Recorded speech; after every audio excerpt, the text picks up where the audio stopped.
तुम्हारी सेना तुम्हारी नहीं रही, तुम्हारा पुत्र उसने भी तुम्हारा साथ नहीं दिया, तुम्हारा भाई उसने तुम्हारा पक्ष नहीं चुना, सब कुछ छीन लिया गया तुमसे।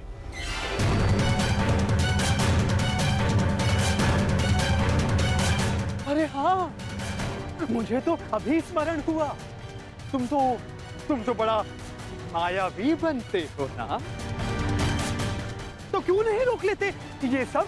हाँ, रोक लो, रुको।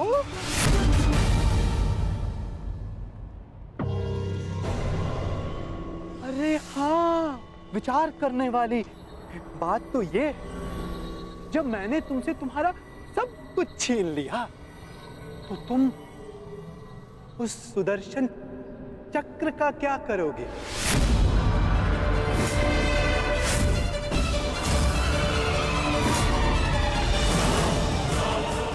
क्या करोगे तुम उस सुदर्शन चक्र का? मेरी वस्तु मुझे वापस दे दो, मुझे मेरा सुदर्शन चक्र वापस दे दे पाखंडी कृष्ण। बस पाखंडी, मत भूल तू किसके समक्ष खड़ा है। शांत, शांत बालक, शांत। ये मत भूलो, जब दो महापुरुष अति मानव वार्ता कर रहे हो तो एक साधारण बाण चलाने वाले को मौन रहना चाहिए।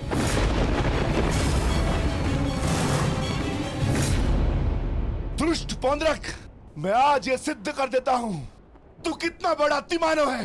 अरे मूर्ख, तू अपनी तुलना वासुदेव से करता है। यदि साहस है तो आ और आके मुझसे युद्ध कर।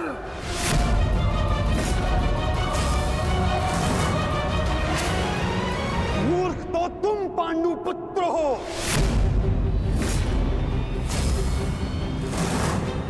जो ये कभी नहीं समझ पाए कि कोयला कौन है और हीरा कौन, स्वर्ण क्या है और ताम्र क्या है। तुम सब अपनी आंखें खोल के देखो, ये जो तुम्हारे समक्ष खड़ा है ये छलिया है और मैं ही हूं वास्तविक वासुदेव,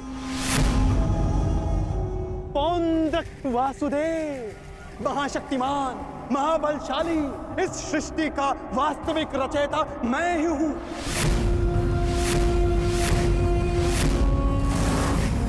यदि मैं चाहूं तो तुम सबको एक क्षण में तुम सबका अंत कर सकता हूं।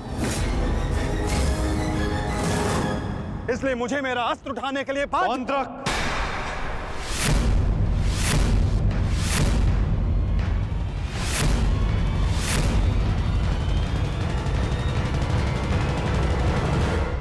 अपनी सीमा लांघने का दुस्साहस मत करो।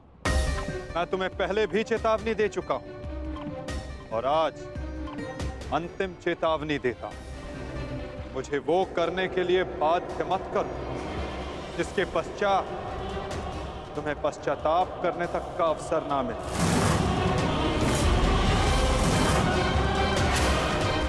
जाओ यहां से पौंड्रक।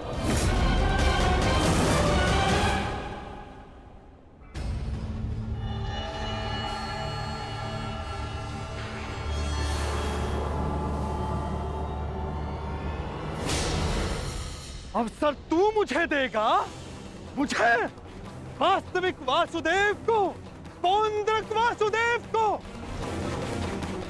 अवसर तो मैं तुझे नहीं दूंगा।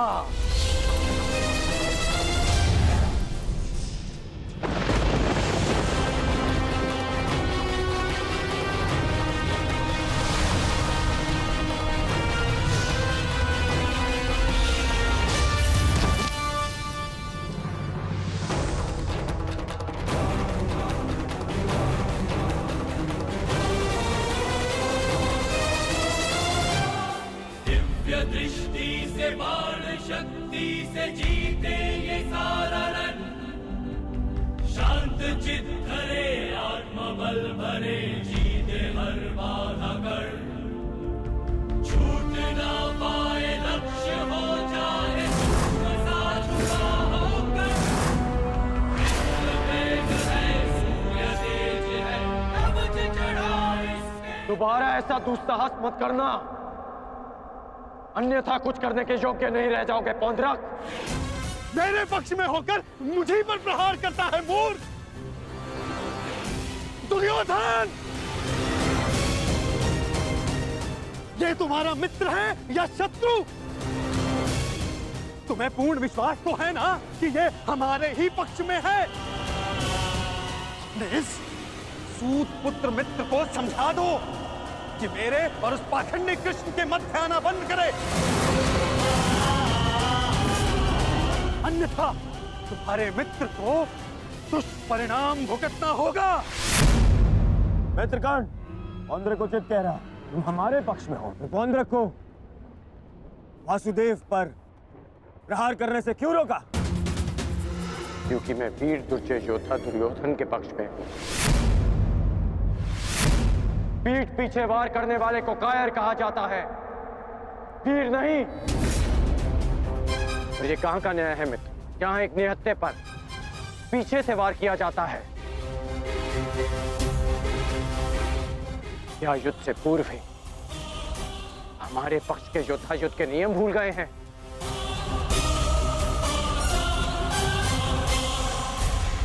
तुमने ऐसा सोचा भी कैसे? तुम इस भांति वासुदेव को वश में कर लोगे?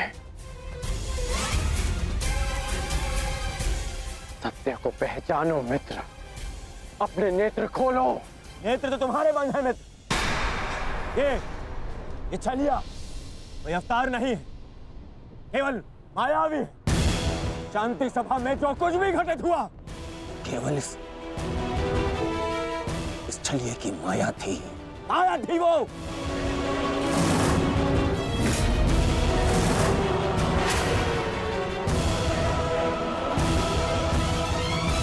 मित्र, तुम फिर से भूल कर रहे हो।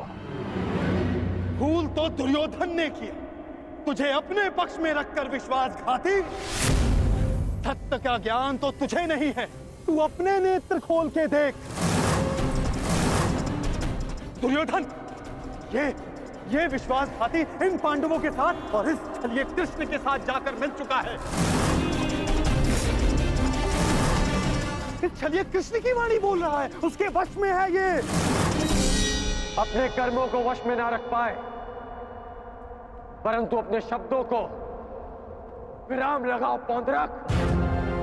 विश्वासघाती और छलिए तो तुम हो, जो स्वयं को किसी और के रूप में ढालना चाहता है। तुम एक अस्तित्वहीन घृणित जीव हो, जिसके पास ना कोई सम्मान है और न स्वयं की पहचान। ओह, तो अब एक सूत पुत्र मुझे मेरी पहचान और मान का ज्ञान देगा? पहचान तो मैं तुझे गया। तूने पांडवों और इस कृष्ण के साथ मिलकर दोनों तरफ संधि की है। मित्र दुर्योधन, ये विश्वासघाती युद्ध में तुम्हें अवश्य हानि पहुंचाएगा। नहीं। शांत हो जाओ अंगराज, शांत हो जाओ।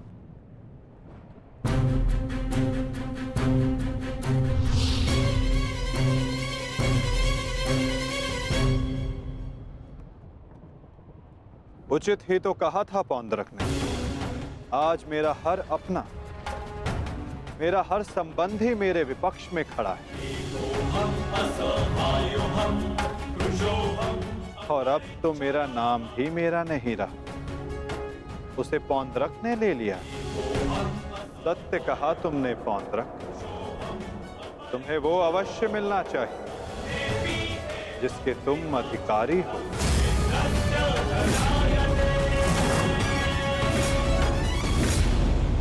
अद्भुत कृष्ण, अद्भुत। आज प्रथम बार तेरे मुख से सत्य निकला है छलिए। तो अब मुझे वो सुदर्शन चक्र दे दे जिसका वास्तविक अधिकारी मैं हूं। दे मुझे वो सुदर्शन चक्र। ठीक है पौंद्रक, मैं इसी क्षण दोनों पक्षों को साक्षी मानकर तुम्हें वो देता हूं जिस पर तुम अपना अधिकार समझते हो।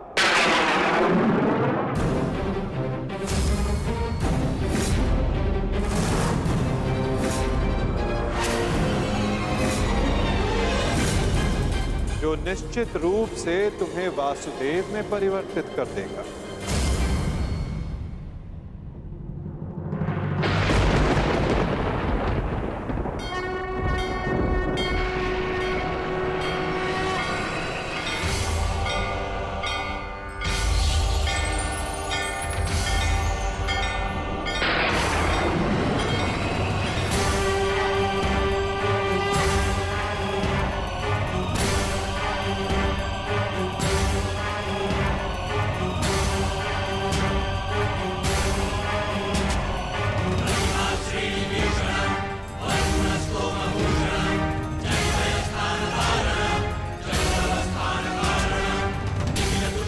ये लो पौंड्रक, वो अस्त्र जिसका वास्तविक वासुदेव के पास होना अनिवार्य है।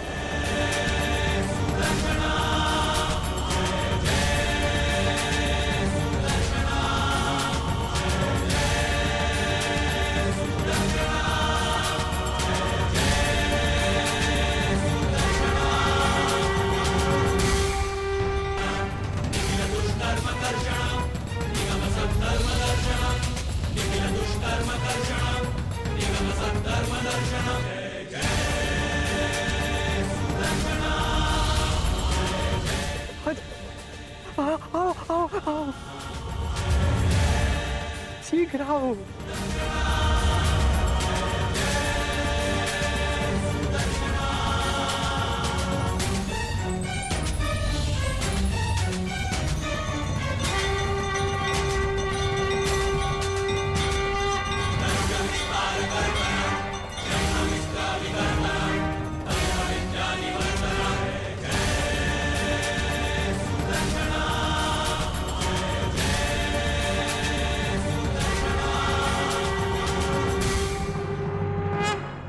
अंततः वो समय आ गया जिसकी मुझे बरसों से प्रतीक्षा थी। मुझे मेरा सुदर्शन चक्र मिल गया मुझे मेरा सुदर्शन चक्र। अब मुझे परास्त कोई नहीं कर सकता, क्योंकि मैं अब सर्वशक्तिशाली हूं। मैं वासुदेवा।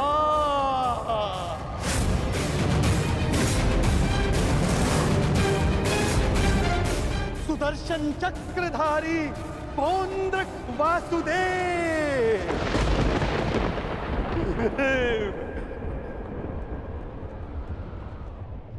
अब समझा मूर्ख सूत पुत्र कि वास्तविक वासुदेव कौन है?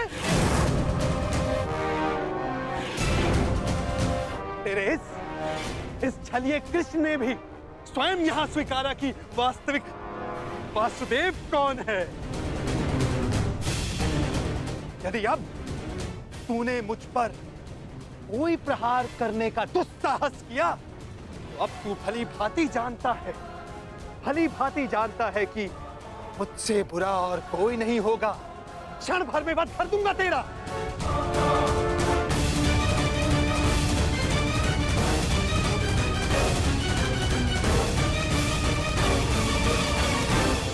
और तुम पांडु पुत्रों, अब तुम देख रहे हो ना कि सुदर्शन चक्र अब किसके हाथों में है? मेरे वास्तविक वासुदेव के हाथों में है ये सुदर्शन चक्र। अब तुम सब मेरी पूजा करो, क्योंकि मैं ही वास्तविक वासुदेव हूं।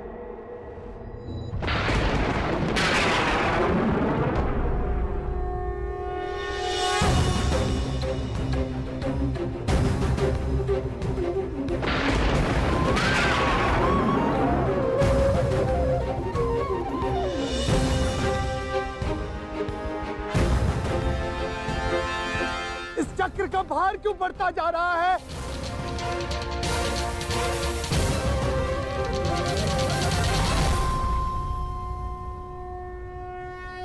दुर्योधन, ये चक्र भारी होता जा रहा है।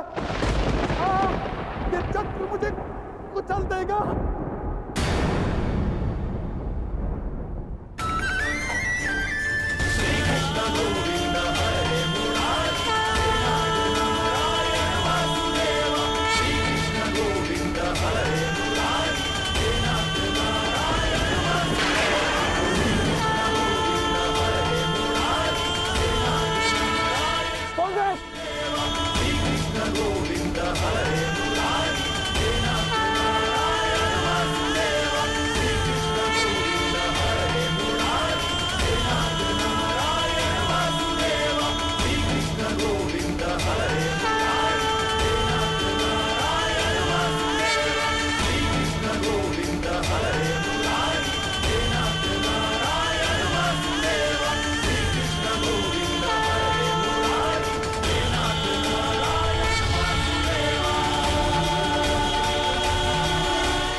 ये क्या किया आपने?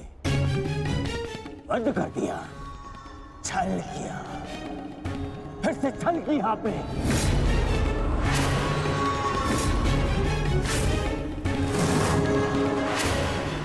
ये उचित नहीं किया आपने वासुदेव, नहीं किया उचित। शांत दुर्योधन।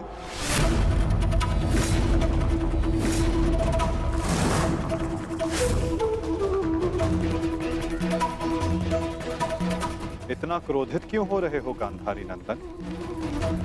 मैंने तो तुम्हारे मित्र को वो दिया जो वो मुझसे मांग रहा था। अब वो उसका भार नहीं सह पाया, ये मेरा दोष नहीं।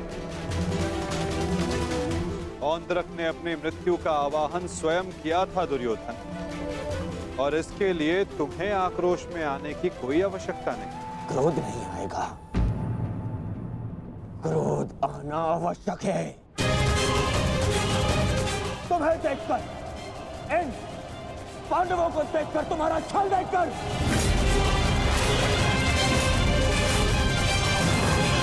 कैसा छल दुर्योधन? तुम्हारा मित्र पौंद्रक मेरा वेश धारण करता रहा, वो मेरी शक्ति, मुझे मिले सम्मान से आकर्षित हुआ। वो मेरे जैसा बनना चाहता था, परंतु वो ये नहीं समझ पाए कि शक्ति और सम्मान किसी का वेश धारण करने से, किसी का रूप धारण करने से नहीं मिलती। शक्ति और सम्मान मिलता है परिश्रम से, कर्मों से। यदि लौह को सुनहरे रंग से पोत दिया जाए तो उससे आभूषण नहीं बनते दुर्योधन। स्वर्ण बनने के लिए कड़ी अग्नि परीक्षा देनी होती है, कसौटी पर खरा उतरना पड़ता है दुर्योधन। और तुम्हारा मित्र सुदर्शन चक्र की कसौटी पर खरा नहीं उतर पाया, और अंततः उसने अपना नाश कर लिया। तुम्हारी हानि पर मुझे खेद है दुर्योधन, परंतु पौंद्रक के अंत पर नहीं, क्योंकि उसके कर्मों का फल ही यही है।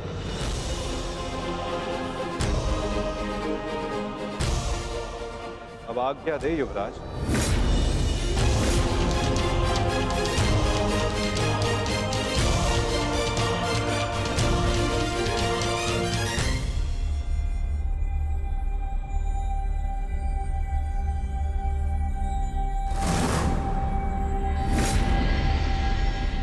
कल युद्ध के नियम निर्धारित किए जाएंगे गांधार राज। जब युद्ध क्रीड़ा में नियम निर्धारित किए जा रहे थे तब वहां मैं उपस्थित नहीं था, परंतु इस बार उत्सुक हूं ये जानने के लिए कि इस युद्ध में अपनी विजय के लिए आप क्या नियम बनाएंगे गांधार राज।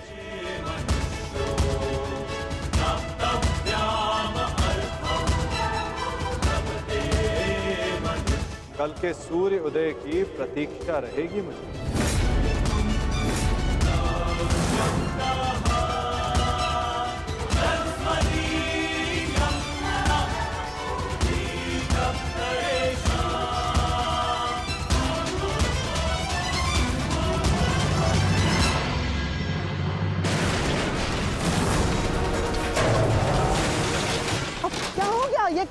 तुम?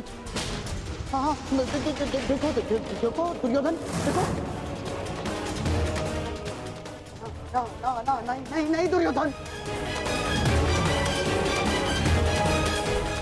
मैं उस वासुदेव को नहीं छोड़ूंगा।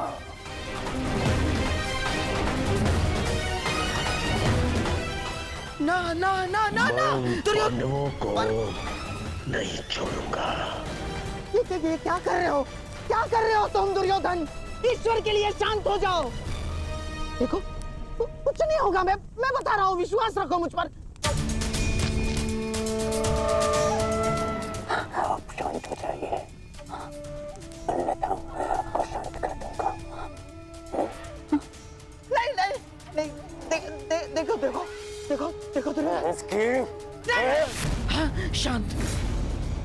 शांत हो जाओ दुर्योधन। देखो तनिक सोचो, पौंड्रक के जाने से हमें कोई हानि नहीं पहुंची है दुर्योधन। इस संसार में हर कोई अपना एक प्रयोजन लेकर आता है और पौंड्रक ने भी यही किया। पौंड्रक का केवल एक ही प्रयोजन था कि वो मद्रराज शल्य को भ्रमित कर दे, और पौंड्रक ने अपने जीवन का प्रयोजन सिद्ध कर दिया है दुर्योधन।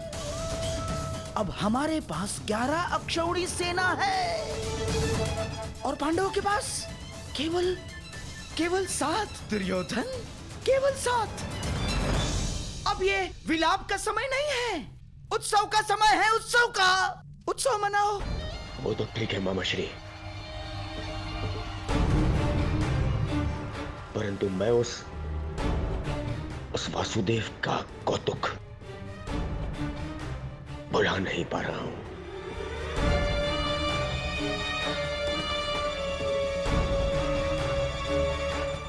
हाँ, देखो सब ठीक हो जाएगा दुर्योधन। हाँ, तुम बैठो। अब ये सब कुछ छोड़ो ना दुर्योधन। देखो युद्ध में वो कृष्ण छलिया कुछ नहीं कर पाएगा। पूछो क्यों? निहत्था है वो। अब इस समय हमारा पक्ष सबल है, हमारा पक्ष, और पासा हमारे हाथ में है दुर्योधन, हमारे हाथ में। कैसा पासा? अब देखो, कल युद्ध के नियम निर्धारित किए जाएंगे। ऐसे नियम बनाऊंगा कि पांडव पक्ष आ जाएगा, और फिर वो छलिया कुछ नहीं कर पाएगा वो छलिया।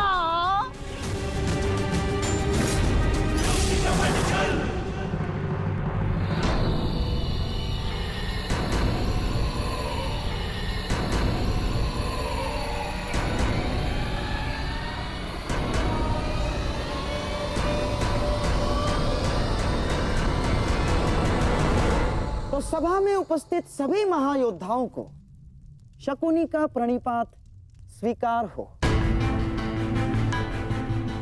जैसे कि हम सब जानते हैं कि हम सभी एक महायुद्ध में भाग लेने जा रहे हैं, परंतु बड़े खेद के साथ एक बात सूचित करना चाहूंगा इस सभा में। जैसे कि हम पर, अर्थात कौरवों पर हमेशा से, सदा से लांछन लगते आ रहे हैं, आरोप लगते आ रहे हैं कि हम छल करते हैं, हम कुचक्र करते हैं, हम षड्यंत्र रचते हैं, है ना वासुदेव? चाहे वो युद्ध हो या द्यूत। इसीलिए आपके मन से वो भ्रम निकालने के लिए इस खुली सभा का आवाहन किया गया है। तो वासुदेव, क्या आपकी अनुमति है? एक चतुर गुरु जब गुरुकुल से कुछ समय के लिए बाहर जाए तो वो आश्रम के सबसे योग्य शिष्य को उसका उत्तरदायित्व कभी नहीं देता। वो आश्रम के सबसे नटखट शिष्य को ही इसका उत्तरदायित्व सौंपता है। क्योंकि जब बिलाव को माखन की रखवाली के लिए स्वयं बिठा दिया जाए तो किसका साहस कि वो माखन चुरा सके। अर्थात आपको भी अनुमति अवश्य है गांधार राज।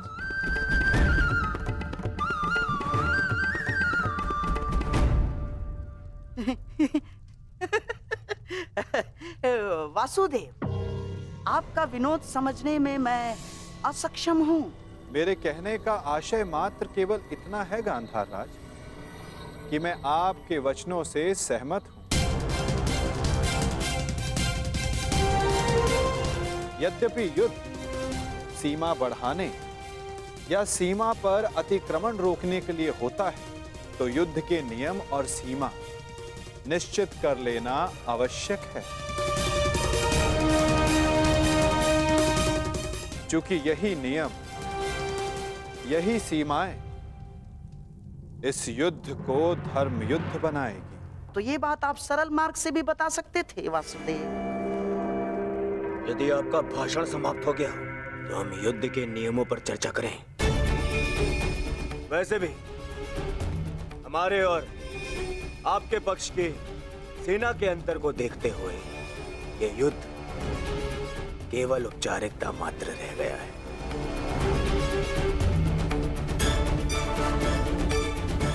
नियम बने या ना बने, हमारी विजय निश्चित है।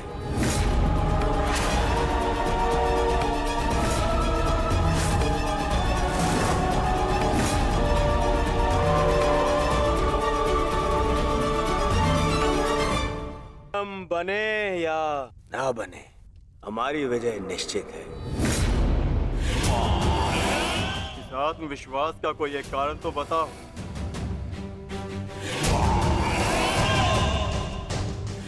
था दुर्योधन, एक नहीं, दो नहीं,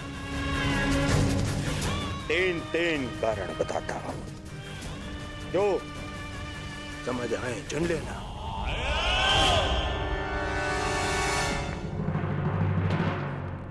पहला कारण, पितामह भीष्म जिन्हें इच्छा मृत्यु का वरदान है।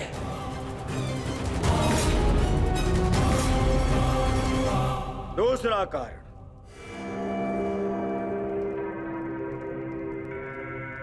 आचार्य द्रोण जिन्होंने तुम पांडवों को शस्त्र संधान की शिक्षा दी।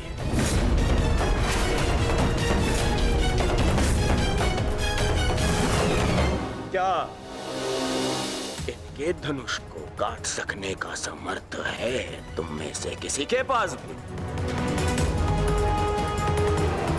इनका समर्थन भी मेरे पास में। तीसरा कारण,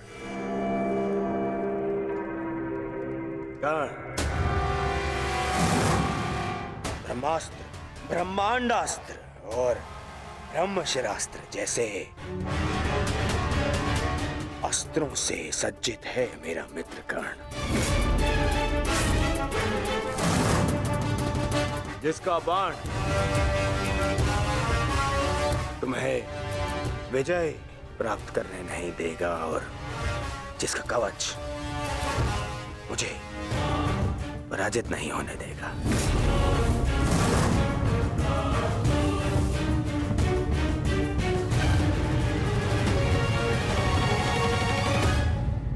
इसके अतिरिक्त मामा शकुनी,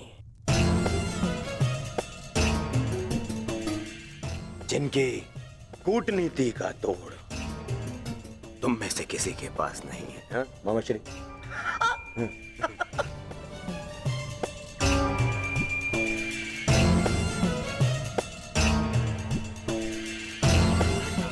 मद्रराज शैल्य, नारायणी सेना, अब अरे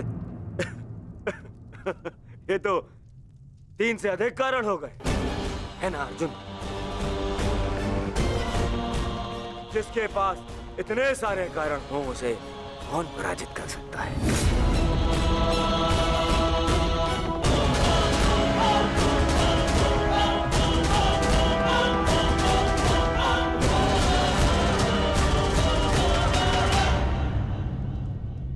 विजय और पराजय का निर्णय तो युद्ध के अंतिम दिन होगा हस्तिनापुर युवराज।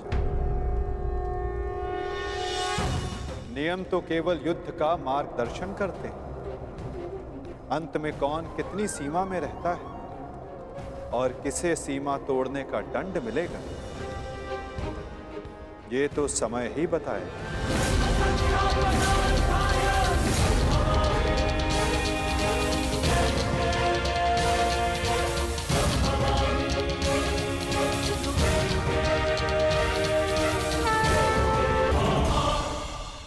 अर्जुन, भीम, युधिष्ठिर, किसी के पास उत्तर नहीं है। उत्तर मेरे पास है दुर्योधन।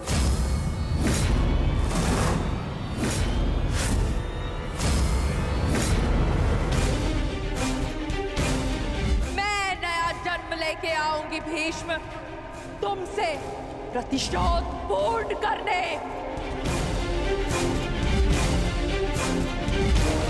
देवी अंबा, प्रतीत होता है गांधारी नंदन युद्ध को भी युद्ध समझ बैठे हैं। युद्ध के पासे भले ही किसी एक के संकेत पे पड़ते हो, परंतु युद्ध के पासे कभी भी पलट सकते हैं। उत्तम विचार द्रुपद नंदिनी, परंतु एक बात समझ में नहीं आई। आप यहाँ क्या कर रही हैं? यहाँ युद्ध के नियम बन रहे हैं, आभूषण नहीं। मेरे आभूषण मेरे अस्त्र है गांधार नरेश। रहा आपके प्रश्नों का उत्तर कुमार दुर्योधन, तो मैं आपको बता दूं कि पांडव पक्ष में आपके हर योद्धा की काट है। तुम्हारे कवच कुंडलधारी मित्र कर्ण का उत्तर है द्रोण शिष्य पशुपतास्त्र धारी कौन्तेय अर्जुन। आपकी अगली सुरक्षा पंक्ति आचार्य द्रोण। तो कदाचित आप भूल रहे हो तो मैं आपको स्मरण करा दूं कि मेरे भाई धृष्टद्युम्न का जन्म द्रोण का वध करने के लिए हुआ है। रही बात आपके प्रिय मामाश्री की, नारायणी सेना की, तो मैं आपको बता दूं स्वयं नारायण पांडवों के मार्गदर्शक है। और शेष रहे आपके कुशल अनुभवी सेनापति गंगा पुत्र भीष्म।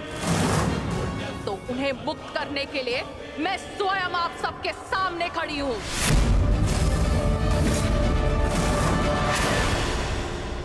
महाबली भीष्म को संसार भीषण से भीषण अपनी प्रतिज्ञा से जानते हैं, तो उन्हें यह प्रतिज्ञा भी निभानी होगी कि वो मेरे सामने शस्त्र नहीं उठाएंगे। तो कौरव दल स्वागत कीजिए पांडव पक्ष के सेनापति वीरांगना शिखंडिनी का। अद्भुत पांचाल कुमारी, अद्भुत। परंतु यह समय युद्ध की ललकार देने का नहीं है। यहाँ हम युद्ध के नियम निर्धारित करने के लिए बैठे हुए हैं, इसीलिए आप अपना स्थान ग्रहण करें। तो अब बिना किसी विलंब के युद्ध के नियम निर्धारित करने के लिए चर्चा की जाए। जैसे कि कुरुकुल की रीति रही है कि सदैव सबको समान अवसर दिया जाए, इसीलिए युद्ध के नियम निर्धारित करने के लिए भी हम कौरवों की तरफ से सभी उपस्थित महायोद्धाओं को नियमों का सुझाव देने का समान अवसर दिया जाएगा।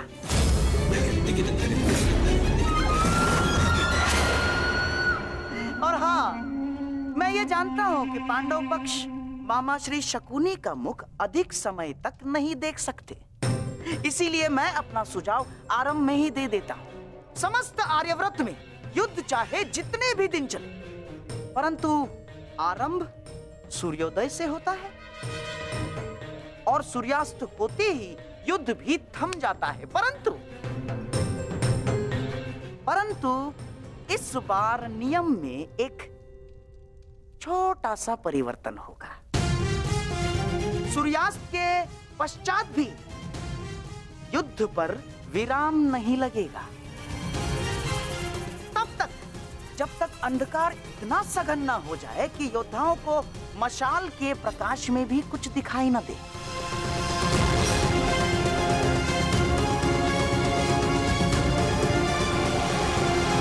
स्वीकार है, परंतु स्मरण रहे मामाश्री, यह नियम सब पर प्रभावी होगा। जब तक अंधकार में मैं देखने में असक्षम ना हो जाऊं, मैं प्रहार करता रहूंगा। और स्मरण तो आपको है ही कि अंधकार में भी अर्जुन अपने लक्ष्य से कभी नहीं चूकता। मेरा भी एक सुझाव है। युद्ध में घायल या लड़ने में असमर्थ या निरस्त्र हुए योद्धा पर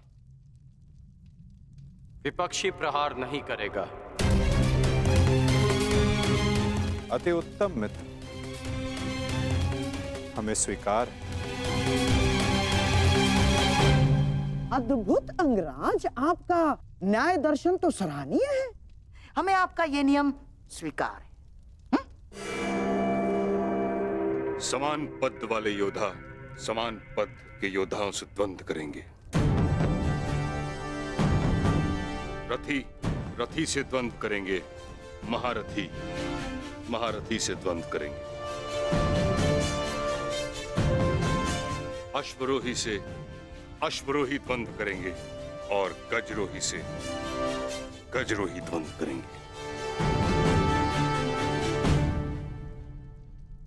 एक योद्धा केवल एक योद्धा से युद्ध करेगा। गुट बनाकर कोई भी किसी एक पर आक्रमण नहीं करेगा। किसी के पीठ पीछे कोई प्रहार नहीं करेगा।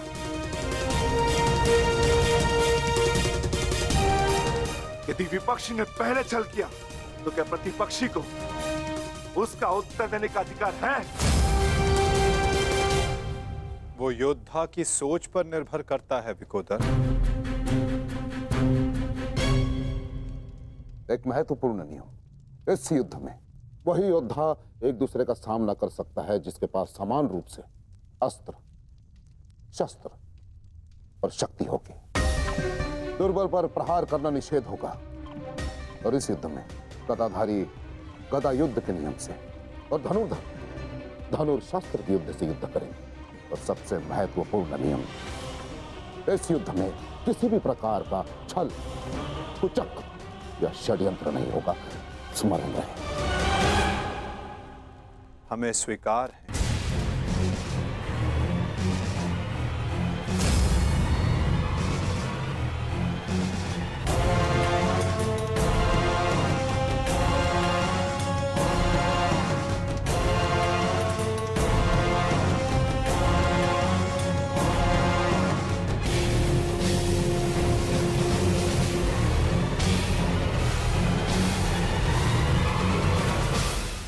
युद्ध के सारे नियम निर्धारित हो चुके हैं, परंतु अभी भी पांडव पक्ष से मुझे एक छोटी सी समस्या है।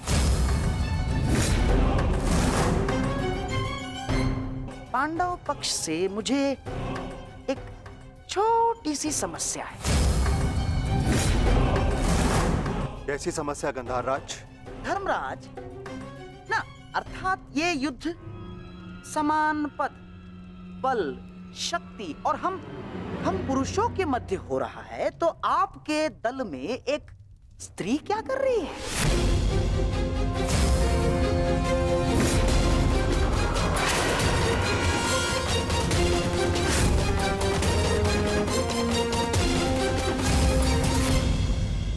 ना, पुरुषों के युद्ध में एक स्त्री का भाग लेना युद्ध के नियमों के विपरीत है धर्मराज। ये नियम आप जैसे द्रुत पुरुषों ने बनाए हैं, जो स्त्री को तुच्छ मानते हैं, केवल वस्तु मानते हैं। शिव शिव शिव शिव शिव शिव शिव शिव, ये क्या कह रही हैं आप?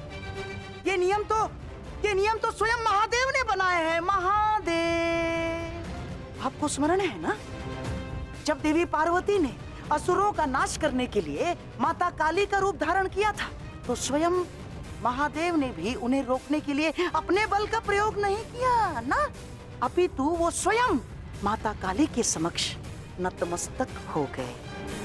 जब स्वयं ईश्वर इस नियम का पालन कर सकते हैं तो हम तो केवल साधारण मनुष्य हैं।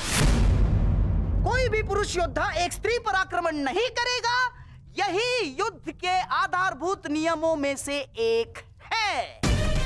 और यदि ऐसे में यानी एक स्त्री को पांडव दल का सेनापति पद दिया जाता है तो कौरव, बेचारे कौरव तो बिना युद्ध लड़े ही हार जाएंगे। क्या ये अधर्म नहीं है? बताइए। अपने सेनापति के प्राण बचाने के लिए और कोई मार्ग नहीं सूझा आप लोगों को? योद्धा सिर्फ योद्धा होता है, स्त्री या पुरुष नहीं। स्मरण है मां पार्वती, जिन्होंने काली का रूप धारण करके कितने असुरों का वध किया था। हम असुर नहीं है, हम साधारण मनुष्य हैं, मनुष्य, सभ्य मनुष्य। और सभ्य मनुष्य नियमों का पालन करता है। आप सेनापति पद छोड़ दे, यही धर्म है, क्यों धर्मराज?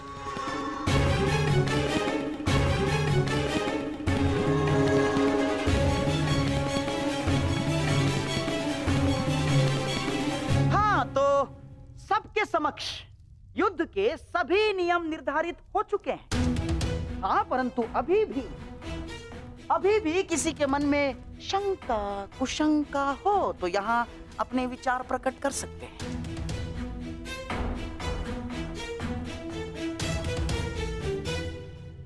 नहीं गांधार राज, इस सभा में बनाए सभी नियम और उपनियम हमें स्वीकार।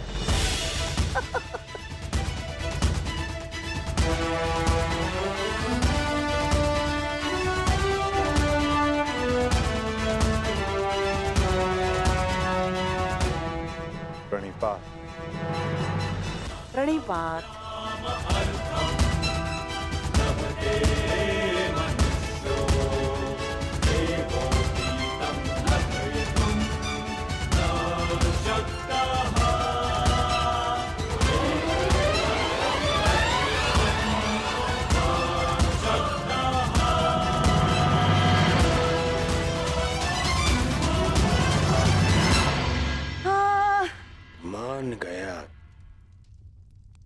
मान गया क्या रणनीति थी मामाश्री। आपकी रणनीति को मैं मान गया मामाश्री। आपकी रणनीति का उत्तर तो आज कृष्ण के पास भी नहीं था। पूरी युद्ध की व्यूहरचना ही बदल दी आपने साधु। साधु। परंतु सुनो, अब ये साधुवाद देने में समय व्यर्थ ना करो दुर्योधन। हमें केवल ये युद्ध आरंभ ही नहीं करना है, अपितु इस युद्ध को जीतना भी है। और युद्ध में विजय प्राप्त करने के लिए अनुकूल परिस्थितियां बनानी पड़ती हैं।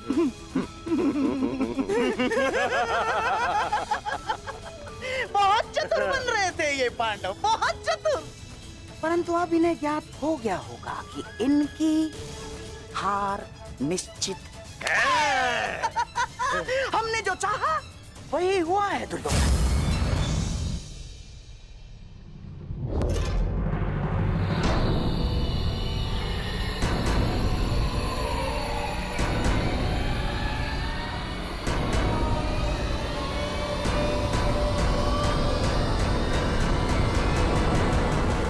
दीना अपनी कायरता, गंगा पुत्र। फिर से मौन रहकर तुमने अपने इच्छा मृत्यु के वरदान को लंबा कर दिया। फिर से अपनी दृष्टि झुकाकर तुम्हें लगता है कि तुमने अंबा के प्रतिशोध को झुका दिया।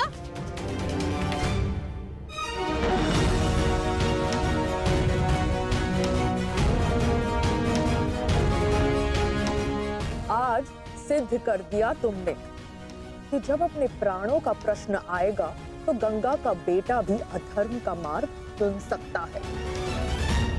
ये आशा तो मां गंगा को भी आपसे ना होगी। ना मैंने नियम बनाए हैं, ना मैं कायर हूं। और ना ही अधर्म के मार्ग पर। मैंने तुम्हें वचन दिया था अम्बा देवी कि जिस समय मेरे जीवन का कोई उद्देश्य शेष नहीं रहेगा, मैं तुम्हें वो शक्ति प्रदान करूंगा कि तुम मेरे इस जीवन का अंत कर सको। अब वो समय आ गया है। तुम्हें कदाचित विश्वास न हो, परंतु मुझे आशा है कि कुरुक्षेत्र में तुम मुझे मेरे भार से मुक्ति दिला दो। वरदान से मुक्ति जो मेरे लिए श्राप बन गया, उस मौन से मुक्ति जो पाप बन गया है भीष्म। मेरे अंदर कोई आशाएं शेष नहीं। यदि शेष है तो केवल इस युद्ध का शाप। आपको इतना व्यथित देखकर बड़ी शांति मिली गंगा पुत्र। दाचित, आपको अब अनुभव हो गया है कि कैसा प्रतीत होता है जब मनुष्य के जीवन में कोई आशा, कोई उत्साह न रहे। स्मरण है भीष्म, यही मेरे जीवन के साथ किया आपने। एक वचन के लिए मेरा पूरा जीवन भस्म कर दिया। परंतु एक बात स्मरण रखना, इतनी सरलता से मैं अपने शत्रु को मुक्त नहीं होने दूंगी। मेरी प्रतीक्षा करोगे तुम गंगा पुत्र कि मैं कब तुम्हें मुक्त करूं। हर पल एक जन्म के समान होगा और प्रतीक्षा का आरंभ होता है अब।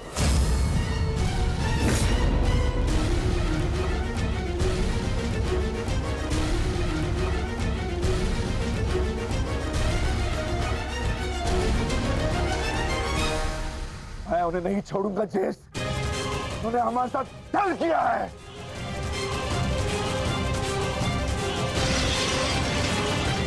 दादा भीम, शांत हो जाइए। ठहरो भीम, ये मेरा आदेश है।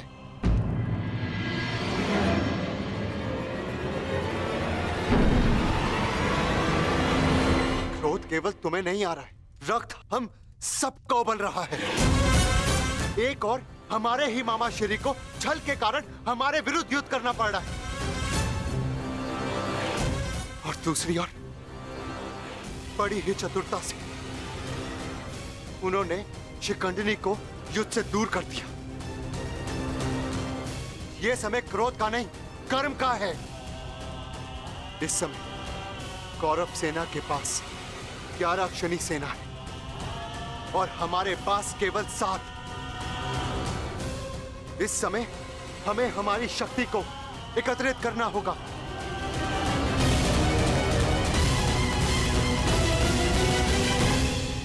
वासुदेव, क्या हम कभी भी कौरवों से न्याय की आशा नहीं रख सकते?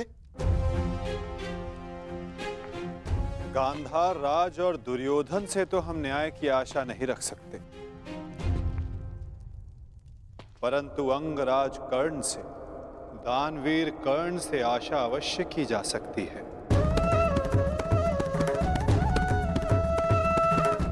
कि वो युद्ध में न्याय का पालन करेंगे, अपने वचन दान का मान रखेंगे।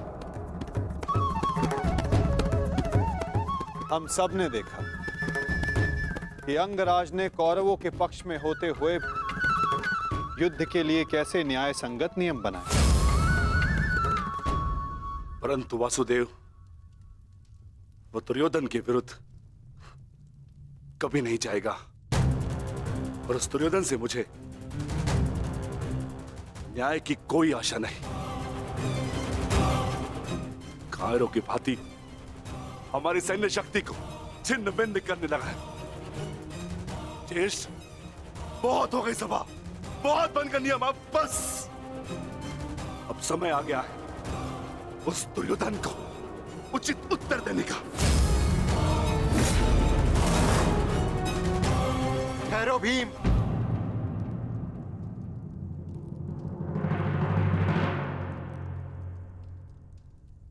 युद्ध का समय अभी नहीं हुआ है अनुज। ज्येष्ठ, मैं तो केवल आपकी आज्ञा का पालन करने जा रहा हूं। आपने तो कहा था ना कि ये समय अपनी शक्ति एकत्रित करने का है, तो बस मैं वही करने जा रहा हूं। मैं अपने पूरे परिवार को इस महायुद्ध में सम्मिलित करने जा रहा हूं। मैं अपने पुत्र महाकाय घटोत्कच और उसके साथी राक्षसों वीरों को अपनी सेना में सम्मिलित करने जा रहा हूं।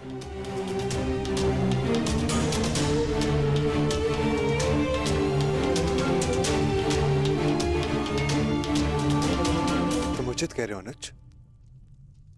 तुम्हें शीघ्र अतिशीघ्र यहां से प्रस्थान करना चाहिए।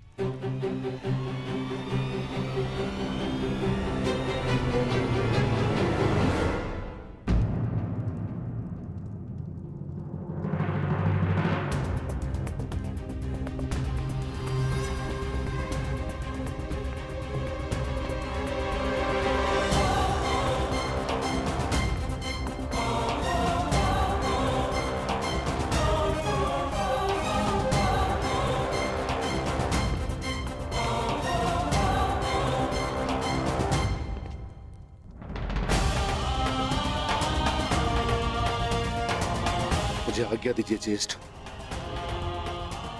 मैं प्रस्थान कर रहा हूं।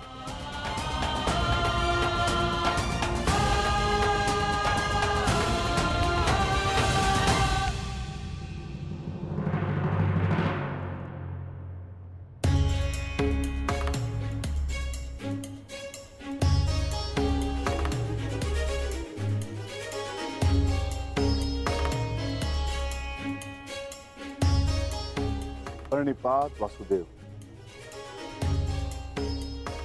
मैं अपने पुत्र को लेने जा रहा हूं, आशीष दीजिए।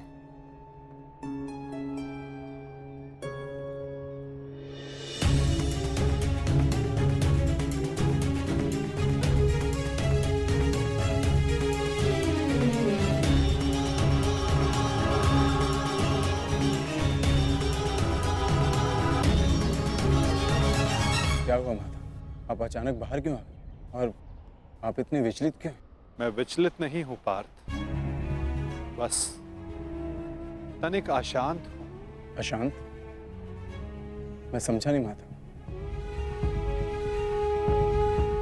युद्ध होता ही ऐसा है पार्थ, जो मन को अशांत कर दे।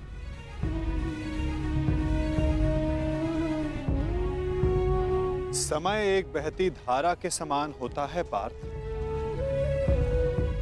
धारा का स्वर हमारे मन को आनंदित करता है, परंतु ये आवश्यक नहीं कि उस धारा का स्वर सदैव हमारे मन को आनंदित ही करे, उसे विचलित ना करे। फिर ये विचलन क्यों माता?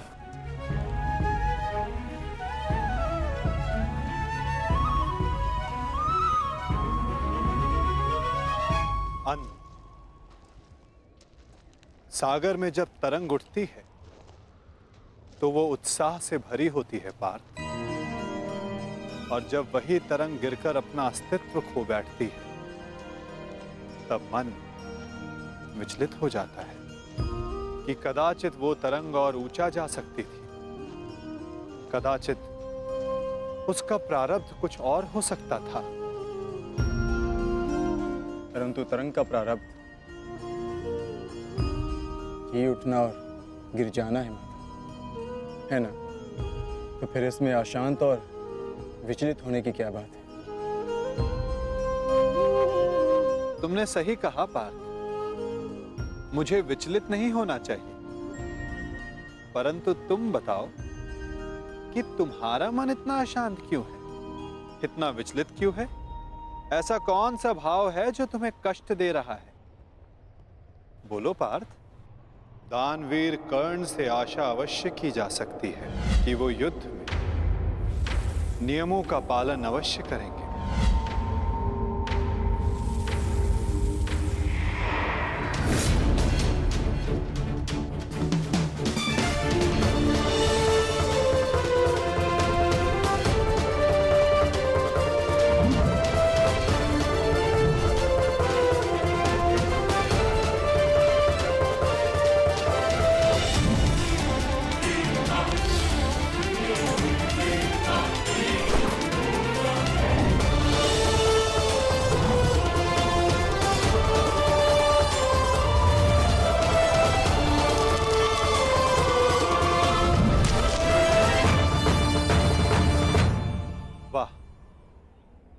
कितना अद्भुत धनुधर है ये।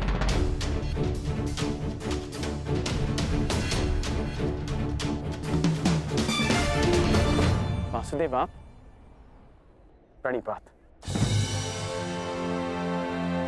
ये मेरा सौभाग्य है कि मैं आपसे टकराया।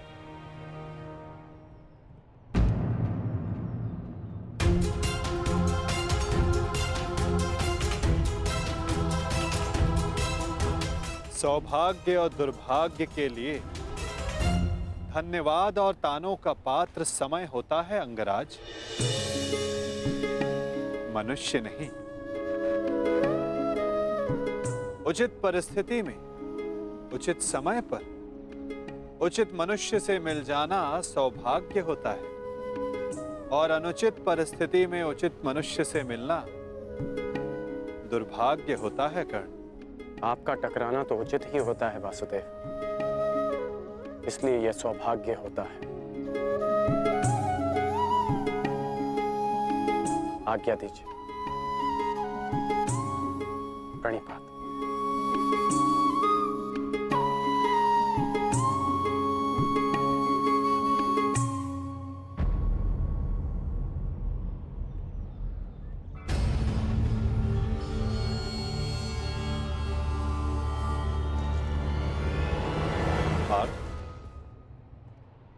इसके शब्दों की भांति इसके बाण भी कितने अमोघ हैं ना। शब्दों का तो ज्ञात नहीं, परंतु लक्ष्य भेद करने के लिए मेरे बाण कर्ण से अधिक शक्तिशाली और तीव्र हैं माधव। और ये बात आप भली भांति जानते हैं। आज किसी के शब्दों में धार दिखाई दे रही है पार्थ।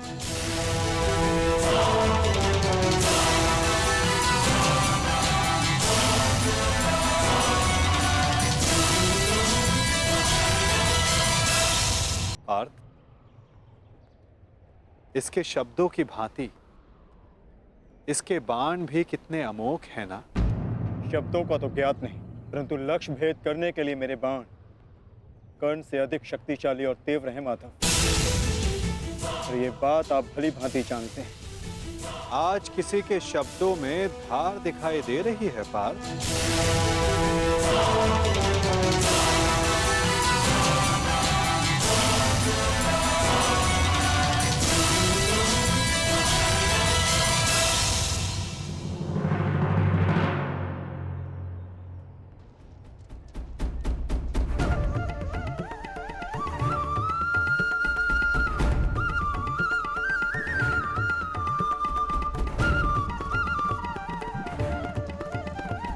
अब बता भी दो अपने सखा को, ऐसी कौन सी बात है जो प्रतिपल तुम्हें और अधिक अशांत किए जा रही है पार्थ।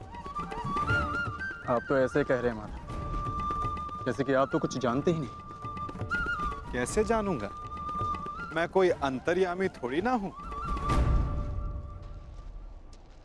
वाह माधव, जो संसार में कोई नहीं देख सकता उसे आप देख लेते हैं। जो सबके समक्ष है उससे अनजान होने का अभिनय करते हैं। आप भली भांति जानते हैं इस बात को कि मैं इतना व्यग्र क्यों हूं। क्यों आपके विचारों पर, आपके समय पर उसका अधिकार है। क्यों माधव, क्यों?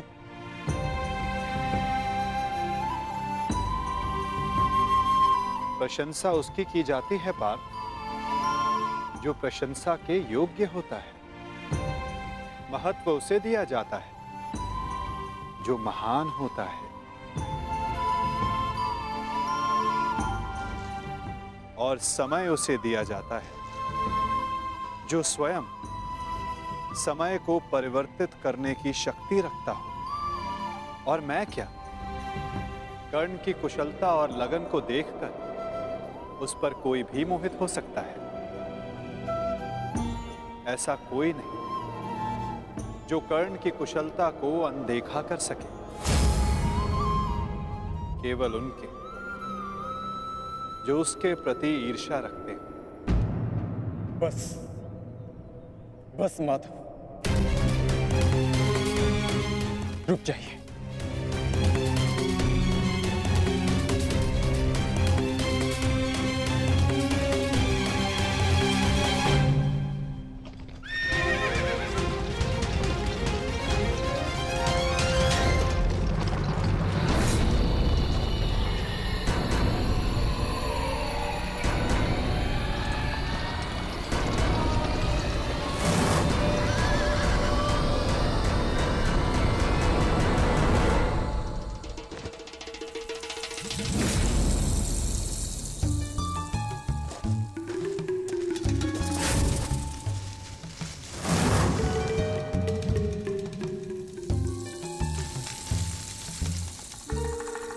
कौन है वहां?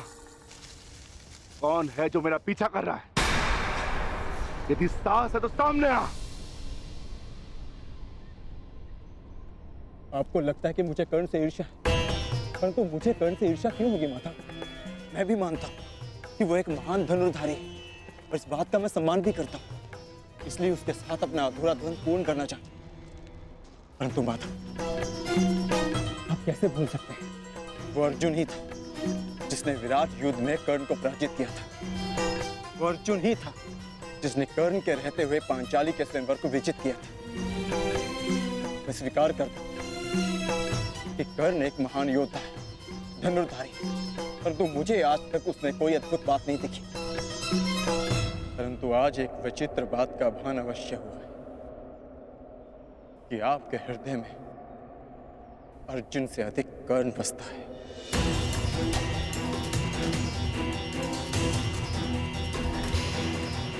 पार्थ, विराट युद्धगाह में तुमने नहीं, सूर्यास्त ने उसे परास्त किया था।